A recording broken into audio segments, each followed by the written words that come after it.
आज एक महीने में पता नहीं कितनी मरतबा लोगों की शिकायत मिलती है कि जी हमारा बच्चा नाफरमान हो गया, हमने उसको आला तालीम के लिए मगरबी यूनिवर्सिटियों में भेजा था, लेकिन अब वो हमारी बात ही नहीं मानता। तो अकबर इलाहाबादी ने तो मरहूम ने उस जमाने में कह दिया था कि हम ऐसी सब किताबें काबिले ज़ब्ती समझते हैं, हम ऐसी सब किताबें काबिले ज़ब्ती समझते हैं कि जिनको पढ़ के बेटे बाप को खपती समझते हैं। तो आज ये मंजर हमें नजर आ रहा है, इस पर बड़ा फख्र किया जाता है मेरा बेटा आला तालीम के लिए फला जगह भेज दिया गया है, और वो तरह तरह वहां पर रहकर वहां के मुआशरे से मुतासिर होकर वो मगरबी रंग में लग जाता है, उसको खुदा का पता नहीं, उसको रसूल का पता नहीं, और वालिदैन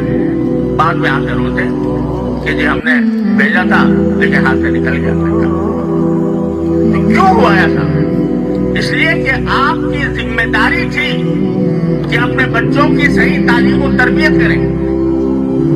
माँ की आगोश सबसे पहला मदरसा होता है किसी बच्चे के लिए। वो माँ, ऐसी माँ जो बच्चों को लोरियों में भी दर्स दिया करे, जो लोरियों में दर्स दे। ऐसी माएँ होती थी कि जो तिलावत किए बगैर दूध नहीं पिलाया करती थी बच्चों को। वो चाहती थी कि कुरान करीम का नूर इनके सीने में मुंतकिल हो। आज न माँ को फिक्र है न बाप को फिक्र है कि मेरा बच्चा वो आगे चलकर क्या बनेगा।